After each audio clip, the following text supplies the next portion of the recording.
Howdy, I'm going to talk about the blockchain technology called NEM. A lot of people realize NEM is different from other cryptocurrencies, but they have trouble understanding what does it do, how is it different, what is the difference between Bitcoin and NEM, what's the difference between NEM and ZEM. So I'm going to start this out with an analogy.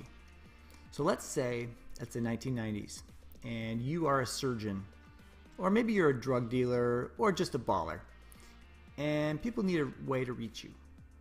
And there's no cell phones. It's the early 90s, or at least cell phones are stupidly big. So you carry around this thing called a pager. People call the pager and they send you their phone number, and you can call them back when you find a landline. So this device can do one thing. It can transmit and receive a number. And that's similar to how Bitcoin works.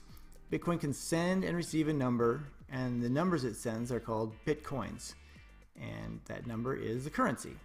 And so of course this is a big deal because there's a record everyone can access about who owns which Bitcoins. Nobody can tamper with it, and of course that's why blockchains are awesome. And so Bitcoin was made in 2009, and NEM came along in 2014 and saw a lot of Bitcoin's issues and said, wow, we can use this blockchain idea for a lot more than money. We can use it for managing any kind of data. And so in this analogy, NEM is more like an iPhone, right? It's a platform that can do a lot of things. And just like an iPhone can still send a phone number, NEM can still transmit currency. And the currency is called ZEM, and you can use it to pay for things just like Bitcoin. But of course, like an iPhone, NEM can do a million other things. So this is what an iPhone can do, but here is what NEM can do, right? If you are a business, it can permanently and untamperably store and manage and process all of your customer information and important data that you need to keep track of. If you're a government, it can be very important for tracking all the data that governments need to, and even individuals can have a lot of uses for it. So I like this analogy because you can see here that ZEM is really one of many different apps. It's basically the currency app. And so you can use ZEM on the NEM platform. That's kind of like a takeaway that people get a little light bulb. Ah, I get it now. So any file that can be saved on a computer can be put into the NEM chain. And so, as I said, the advantages of that is it's untamperable, doesn't go down, it's instant speed. Even transmitting ZEM is extremely fast, and you save a lot of costs by taking humans out of the processing of all this data. And the apps that you can get are, you can use one that somebody else has developed, or you can build your own. So what are the issues with NEM?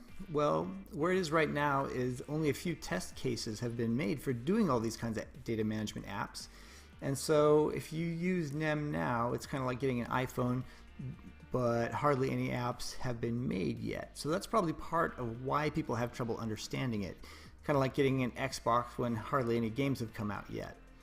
But NEM really does blow a lot of other cryptos out of the water in terms of speed, mining, security, and I really like the fact that a lot of other cryptos are making one function software and then hyping it, but NEM seems dedicated to creating something useful. It's like Bitcoin was first, and many of the others are trying to make better pagers.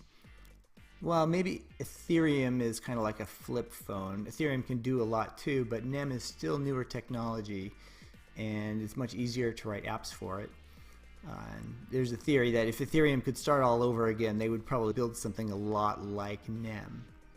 So I hope that helps you understand what is NEM, what is ZEM, what they're for. And I want to encourage you to check out the NEM community on the NEM forum or NEM subreddit. And you can check out the links. You can also send me a tip if you want to. It can increase your account's importance. And thank you for watching Inside Cryptos.